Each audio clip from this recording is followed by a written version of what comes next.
So hello everyone, ये dictation आनंद आशुलिपि मासिक पत्रिका अंक 15 प्रतिलेखन संख्या 1 और 2 से ली गई है। डिक्टेशन की स्पीड होगी 80 शब्द प्रति मिनट। डिक्टेशन स्टार्ट होगी 5 सेकंड बाद।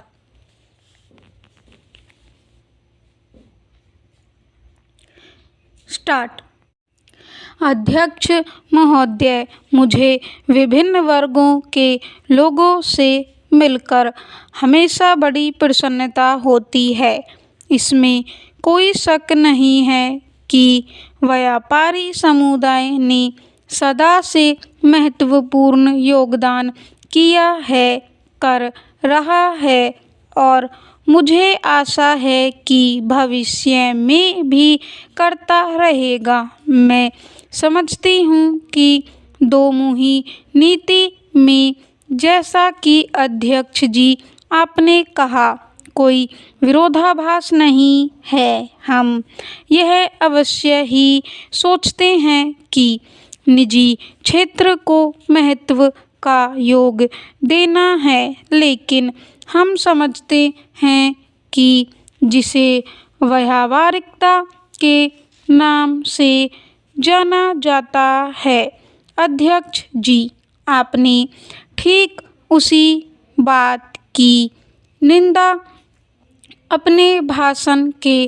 अंतिम भाग में की है, अर्थात कुछ थोड़े से लोगों द्वारा बहुसंख्यक लोगों की कीमत पर अपनी स्वार्थ सिद्धि, और जब तक व्यापारी समुदाय इसको अनुभव नहीं करता और इसे ठीक से समझ नहीं लेता, तब तक जनता से दायित्वों की बात करना व्यर्थ है।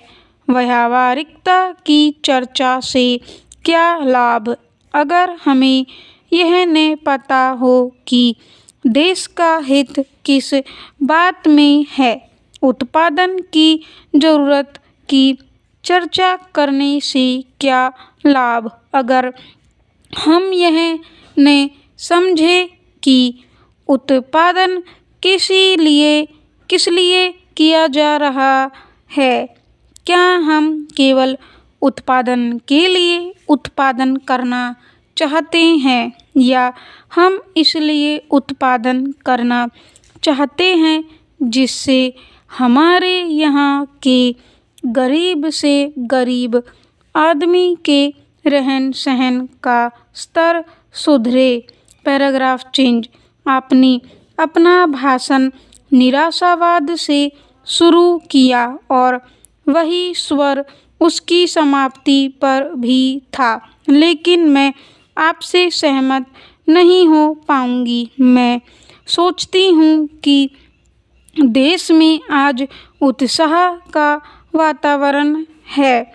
आर्थिक, राजनीतिक और सामाजिक क्षेत्र में आशा की लहर दौड़ रही है। मैं समझती हूँ कि भारत स्वतंत्रता के बाद प्रगति की ओर बढ़ने और तेजी से बढ़ने के लिए जितना आज कटिबद्ध है, उतना पहले कभी नहीं था। हमारी राह में बहुत सी बाधाएं हैं। मैं पूछना चाहती हूँ, क्या ये श्रमिकों की समस्याएं, जातियों की समस्याएं, भाषाई समस्याएं ऐसी हैं जिनका सामना विश्व के प्रत्येक अमीर देश को नहीं करना पड़ा था? क्या शांति और व्यवस्था का मामला ऐसा है जो केवल भारत के सामने ही है? क्या अमेरिका या विश्व के किसी भी अन्य देश को इसका सामना नहीं करना पड़ रहा है? हम जब इन प्रश्नों से टकराएं तो हमें यथार्थवादी होना चाहिए।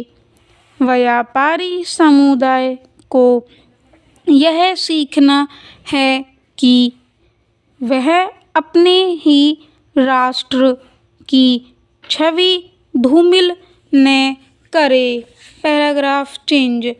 अध्यक्ष महोदय, आपने हमारी निजी क्षेत्र की साख गिराने के लिए निंदा की है।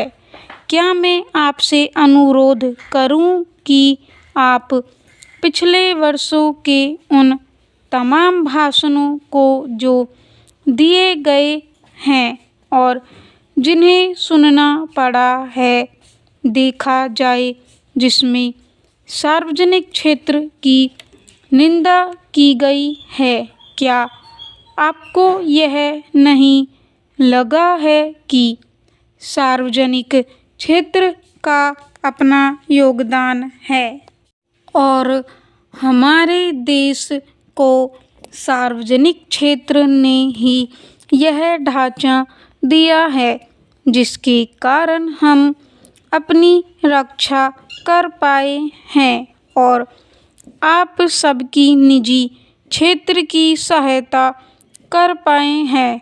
आप यह न भूल जाएं कि निजी क्षेत्र इसीलिए आगे बढ़ पाया है कि सरकार ने उसे संरक्षण दिया है, उसकी सहायता की है। अगर सरकार ने एक भिन्न नीति अपनाई होती तो वह आज उस आधार का निर्माण नहीं कर सकता था जो उसने किया है।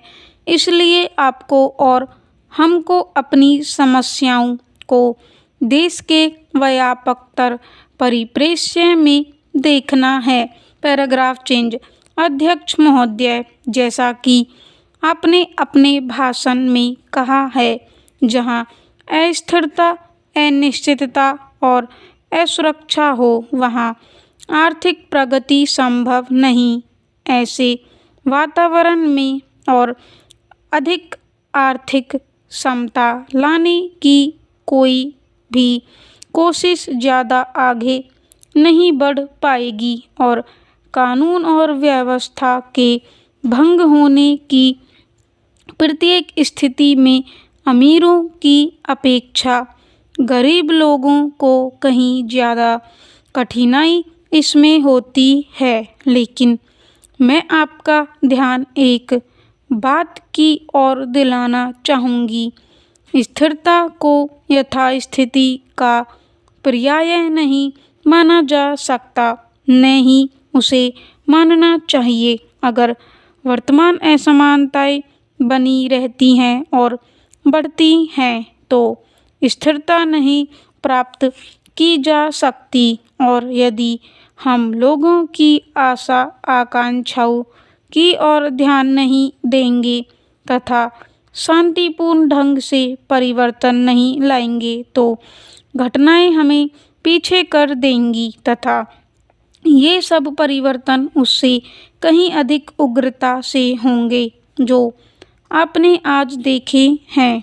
आज हमारे देश में तथा विश्व के अन्य देशों में भी, यहाँ तक कि अधिक से अधिक अमीर समाज में भी एक तरह की बेचैनी का वातावरण है। जैसा कि आपने समाचार पत्रों में देखा ही होगा और जो देश अभी हाल तक शांति और समृद्धि के गढ़ माने जाते थे वे अब वैसे नहीं लगते। सभी देशों में एक नई पीढ़ी आगे आ रही है जिसकी सोच और जिसकी मान्यताएं पुरानी पीढ़ी से नहीं मिलती जुलती। हमें बदलते हुए समयानुकूल बनना है। स्टॉप। डिक्टेशन की PDF आपको टेलीग्राम चैनल पे मिल जाएगी। टेलीग्राम चैनल का लिंक डिस्क्रिप्शन में दिया हुआ है।